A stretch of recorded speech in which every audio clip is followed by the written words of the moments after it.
Chapter 1. The Day Humanity Was Judged. The Galactic Council chamber floated above Asterion Prime, like a polished jewel suspended in darkness. Hundreds of species had gathered beneath its vast crystal dome, where stars glimmered through transparent walls and distant nebulae painted the void with streaks of blue and gold. On most days, the chamber served as a place for negotiations, treaties, and disputes. Today, however, tension lingered in the air. At the center platform stood High Marshal Karel Voss of the Drakari Dominion, tall, broad-shouldered, and draped in black military armor. He looked less like a diplomat and more like a conqueror forced to tolerate politics. His yellow eyes swept across the delegates before settling on the lone human representative seated several rows away. Ambassador Rebecca Hayes met his gaze without blinking. Karel smiled. That confidence would disappear soon enough. "The Dominion submits a formal proposal," he announced. His deep voice echoed throughout the chamber. Control of the Soul Trade Corridors should be transferred to Drakari administration. The region lacks sufficient military protection and proper oversight. A murmur spread among the delegates. Everyone understood what he was asking. Control of the trade routes meant control of Sol itself. The council speaker turned toward the human ambassador. "Earth may respond." Hayes rose calmly. "Humanity declines." The chamber grew quiet. No lengthy speech. No negotiation. Just a simple refusal. Karel's smile faded. "Perhaps you misunderstand the proposal." "We understand it perfectly," Hayes replied. "Sol territory belongs to humanity and its allies. It is not available for acquisition." Several delegates exchanged amused looks. Humans always spoke politely. That was part of the reason so many civilizations underestimated them. For nearly 3 centuries, Earth had avoided expansionist campaigns. It maintained diplomatic relations with almost everyone and rarely displayed military strength beyond local security operations. To many observers, humanity appeared harmless. Karel leaned forward. "You reject an arrangement that would benefit the entire region? We reject surrender disguised as administration." A few representatives chuckled. The Drakari commander's jaw tightened. The speaker raised a hand. "The council has heard both positions." What followed was less a debate and more a formality. Several member states argued for neutrality. Others supported Dominion oversight, believing Earth lacked the means to resist anyway. Hayes listened without interruption. When the voting concluded, the result was exactly what Karel expected. The council would not intervene. If conflict came, humanity would stand alone. The speaker delivered the decision. The council will remain neutral regarding any disputes arising from territorial enforcement actions within Sol. The wording was carefully chosen. Neutrality, a convenient shield for cowardice. Karel turned toward the human ambassador. An unfortunate outcome. Hayes gathered her documents. "Not for us." For the first time, uncertainty flickered across his face. Then it vanished.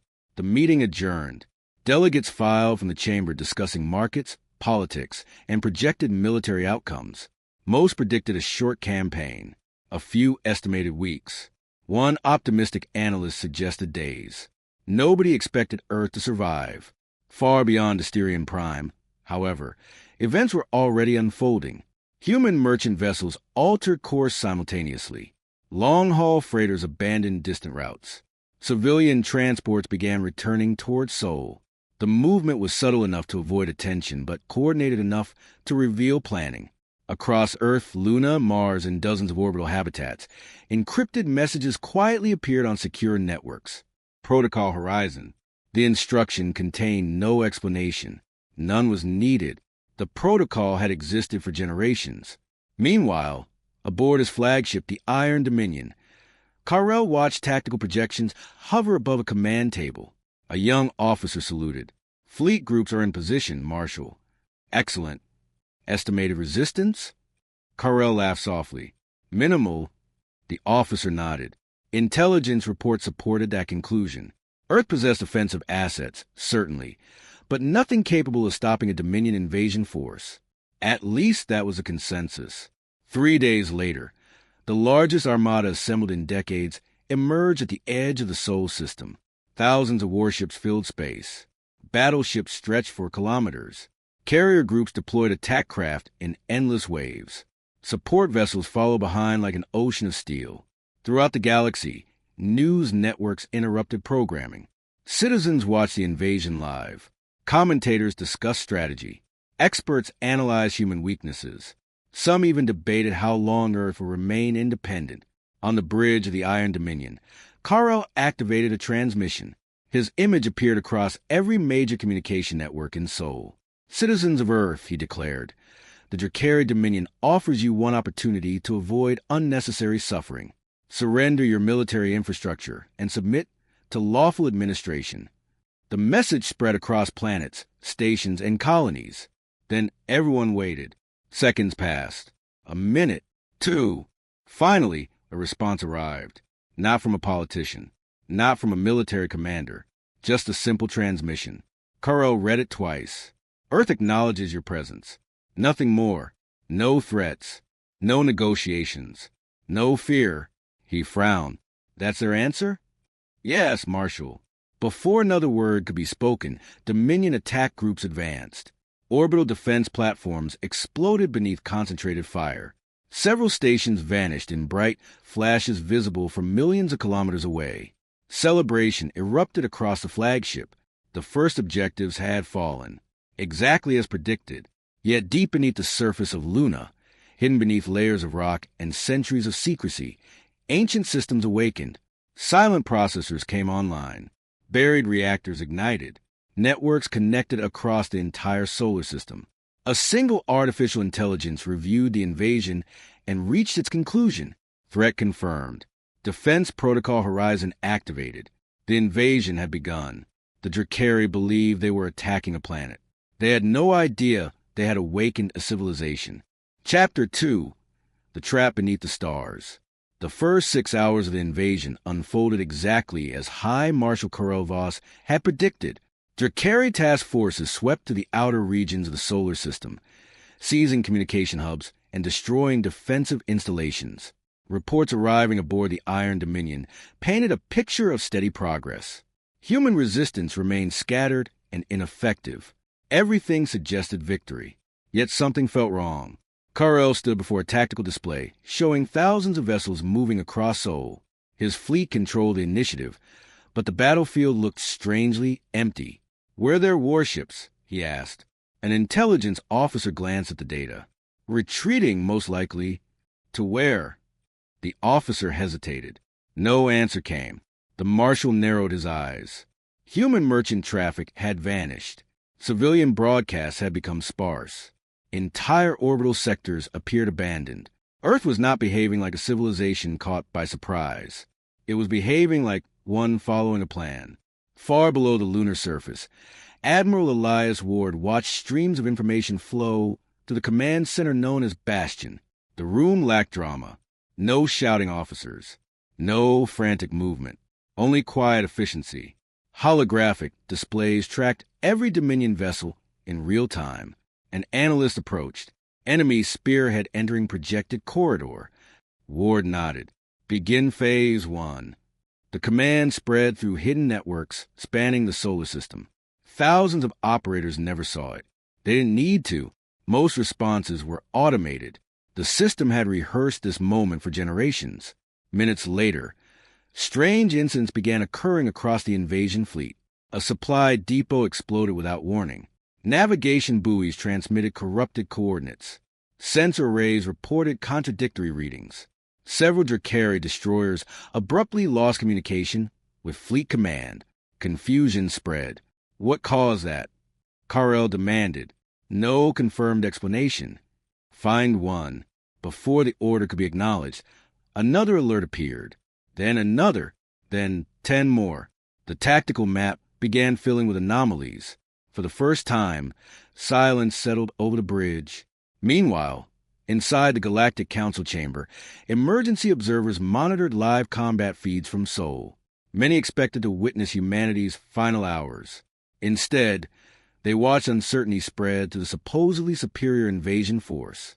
Representative Nero of the Velith Combine leaned forward. "Those disruptions are coordinated."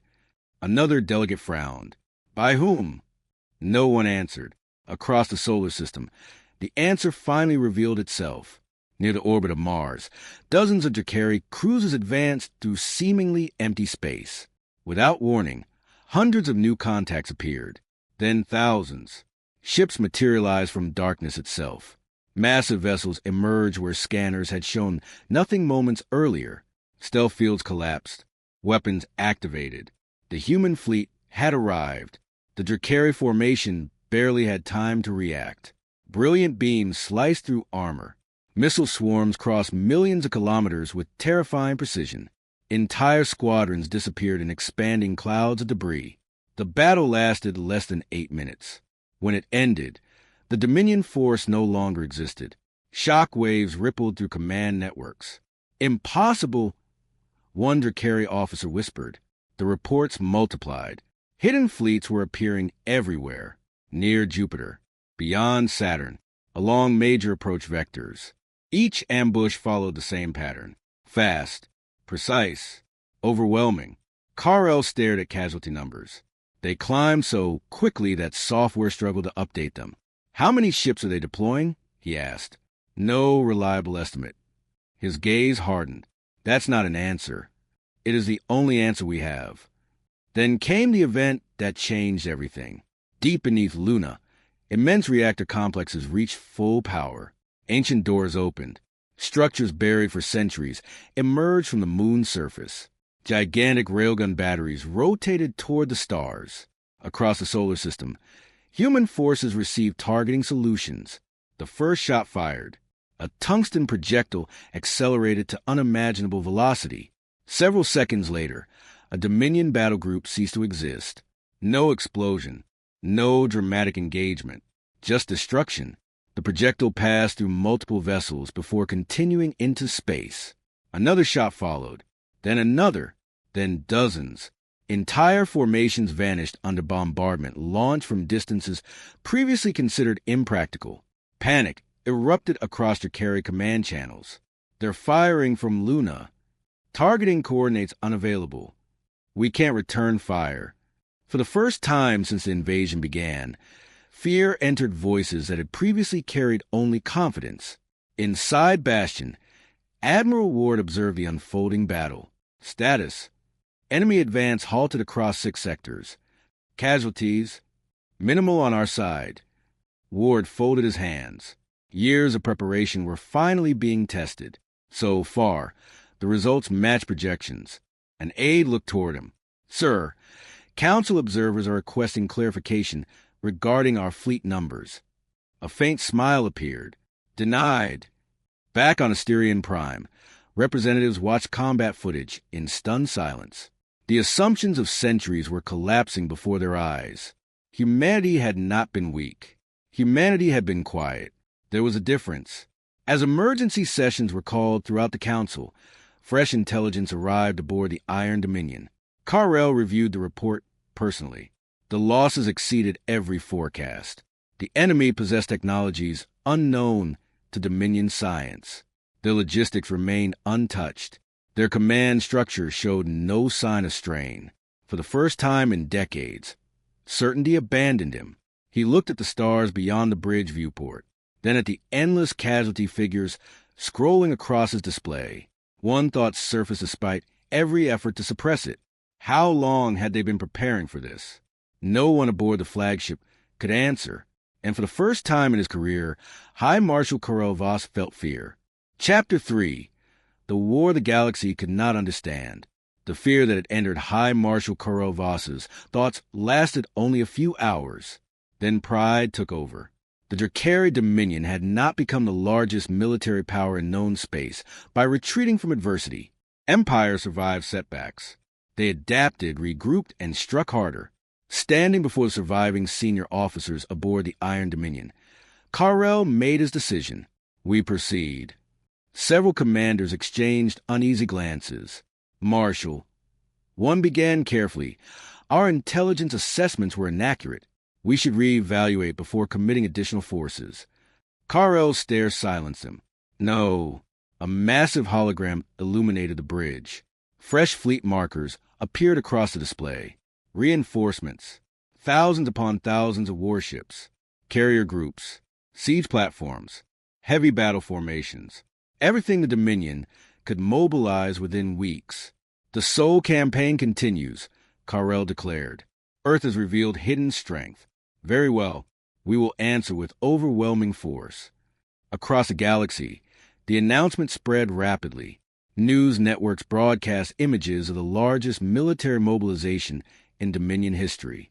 Commentators predicted a prolonged conflict. Financial markets fluctuated.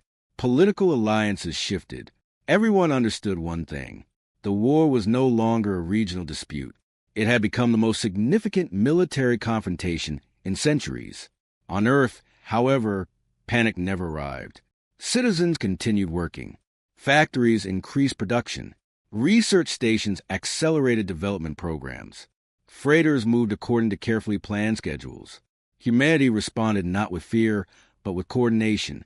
Inside Bastion Command, Admiral Elias Ward prepared a public address. Millions watched from Earth. Billions watched from the colonies. Even foreign observers tuned in. Ward stood behind a simple podium. No dramatic backdrop. No military spectacle. Only a calm expression. The Dominion believes victory belongs to whoever possesses the larger fleet, he began. History teaches a different lesson. The room remained silent. We did not prepare for war because we desired conflict. We prepared because peace without readiness is merely wishful thinking. Across human space, confidence strengthened. No promises of easy triumph. No grand declarations. Just certainty. The broadcast ended after 3 minutes. Production quotas immediately increased. Volunteer applications surged. Colonial governments synchronized logistics. The entire civilization moved with remarkable efficiency. Carrel received reports of these developments with growing frustration. Nothing seemed to disrupt human operations. Nothing slowed them. Nothing divided them. Then came Saturn. The gas giant's ring stretched across space like silver rivers as two enormous fleets converged near its orbit. Never before had so much firepower gathered in one location. Thousands of vessels maneuvered through carefully calculated formations. Millions watched live transmissions. The first exchange illuminated the darkness. Missiles crossed impossible distances. Energy weapons flashed through vacuum. Fighter squadrons weaved between capital ships. Entire sectors erupted into chaos. Yet beneath the apparent disorder lay an invisible advantage. Human coordination. Every vessel shared information instantly. Every captain operated within a larger strategic framework. Artificial intelligence systems processed battlefield changes faster than biological minds could react. A damaged cruiser withdrew from combat. 3 hours later, it returned fully repaired. Destroyed supply routes were replaced before shortages appeared. Replacement crews arrived exactly where needed. The Dominion struggled to understand how. One frustrated commander shouted across a communication channel, "How are they maintaining this pace?" No answer existed, because humanity's greatest weapon wasn't hidden technology. It was preparation. Centuries of preparation. As the battle continued, Drakari formations began collapsing, not because they lacked courage, not because their weapons were inferior, because they were fighting an opponent who had already solved problems they hadn't yet encountered. By the time Carrel ordered a tactical withdrawal, another devastating reality had emerged. The losses were unsustainable. Meanwhile, the Galactic Council launched an independent investigation. What they discovered shook the political order. Secret shipyards operated inside hollowed asteroids. Manufacturing complexes stretched through remote regions of the solar system. Autonomous construction fleets have been expanding infrastructure for generations. Defense networks existed in locations previously believed empty. Humanity had quietly transformed its entire star system into a fortress. Representative Nero stared at the classified report. This can't be real. An intelligence analyst nodded grimly. It is. Why hide all this? The answer arrived from another official. Because they never intended to use it. Silence followed. The statement explained everything. Humanity had not pursued dominance. Humanity had pursued security. There was a difference many civilizations had forgotten. Days later, the final assessment reached the council chamber. Delegates gathered once again beneath the crystal dome. The atmosphere felt completely different from the meeting where Earth had been dismissed. Back then, many had laughed. Nobody laughed now. The lead investigator stepped forward. "We have completed our evaluation." The chamber grew quiet. Human military capacity significantly exceeds previous estimates. Murmurs spread through the audience. Then came the conclusion, the sentence that froze every conversation, the sentence that altered galactic politics forever. If humanity chose expansion, no known coalition could successfully oppose them. The room fell silent, not shocked, not confused, terrified, because for the first time, the galaxy understood what had been sitting quietly on its frontier for centuries. A civilization powerful enough to dominate everyone. A civilization that simply chose not to. The Council had spent generations fearing monsters. It never imagined the strongest civilization in existence would be the one that wanted peace. Chapter 4. The Day the Galaxy Changed. The final battle began 3 weeks after the disaster at Saturn. High Marshal Karovas stood on the bridge of the Iron Dominion and watched the last great fleet of the Drakari Dominion assemble before him. Thousands of warships filled the darkness. It was everything his empire had left. The reserves, the border fleets, the strategic assets once reserved for existential threats. Now they face one, not because humanity had crossed Drakari borders, because the Dominion had crossed humanity's. All forces report ready. An officer announced. Kal-El studied the tactical display. Months earlier he had expected glory. Now he sought survival. Advance! The fleet surged forward. Human forces appeared to retreat. Small formations withdrew from key sectors, drawing the Dominion deeper into the outer regions of the solar system. Several commanders celebrated. They believed Earth was finally breaking. Kal-El did not. He had learned that whenever humanity appeared vulnerable, a trap usually followed. His instincts proved correct. The battlefield activated around them. Hidden defense platforms emerged from asteroids. Stealth squadrons appeared behind Dominion formations. Electronic warfare systems crippled communications. Sensor feeds dissolved into confusion. Then the attacks began. Precise, coordinated, relentless. Entire task forces vanished before support could arrive. Human fleets struck from multiple directions simultaneously, never remaining in one location long enough to become targets. The Dominion formation fractured. Command channels overflowed with desperate reports. "We've lost contact with Third Fleet. Sector 7 has collapsed. Enemy vessels inside our rear perimeter." Kal-El listened silently. The outcome was becoming unavoidable. Hours later, the Iron Dominion found itself surrounded. Hundreds of human warships formed a sphere around the flagship. Weapons remained locked. No shots were fired. No threats were issued. The message was obvious. The battle was over. A transmission request appeared on Kal-El's display. Source: Admiral Elias Ward. For several seconds, the Marshal stared at it. Then he accepted. Ward appeared on the screen. Calm as always. No triumph. No arrogance. No hatred. Kal-El almost found that insulting. "You've won," he said. "Yes." The simple answer carried no satisfaction, only fact. Kal-El leaned back. "I suppose this is where you demand surrender." "I do." "And if I refuse?" Ward met his gaze. "Then more people die unnecessarily." "Not soldiers. People." The distinction struck harder than any weapon. For a long moment, neither man spoke. Finally, Kal-El exhaled. "I underestimated humanity." "You weren't the first." A bitter laugh escaped him. "And I won't be the last." The surrender order was transmitted across Dominion space less than an hour later. One by one, surviving fleets powered down weapons. Across the galaxy, billions watched history unfold. The war was over, yet fear remained. Inside the Galactic Council chamber, emergency sessions continued around the clock. Representatives had seen the reports. Humanity possessed unmatched industrial capacity, unmatched logistics, unmatched military capability. Now they had defeated the largest empire in known space. Everyone expected the same outcome: expansion, occupation, conquest. History suggested nothing else. When report arrived that a massive human fleet was approaching Council territory, Panic spread through the chamber. Delegates rushed between meetings. Security forces mobilized. Contingency plans were drafted. The strongest civilization in the galaxy was coming. Nobody knew what it wanted.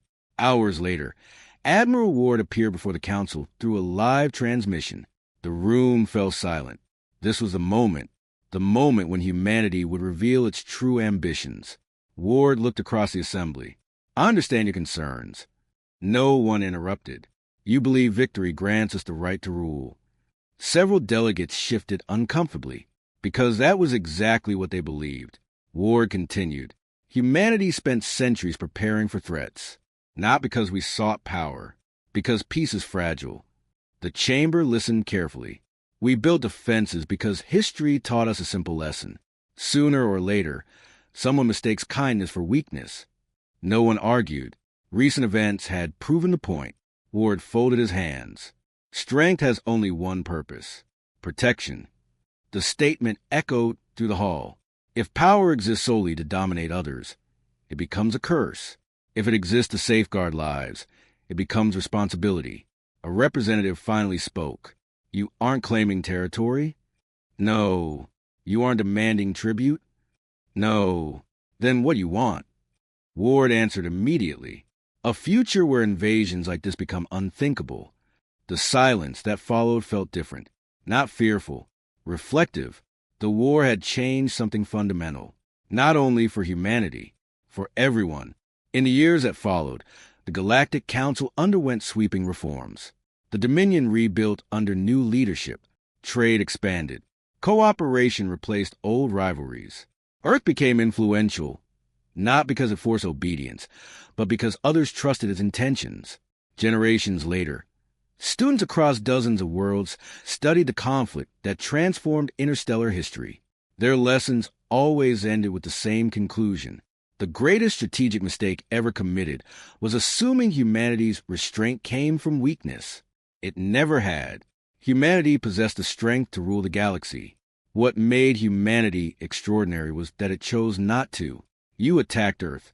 The Council could only stare, paralyzed. Humanity could have ruled the galaxy that day. Instead, it showed the galaxy a better path forward.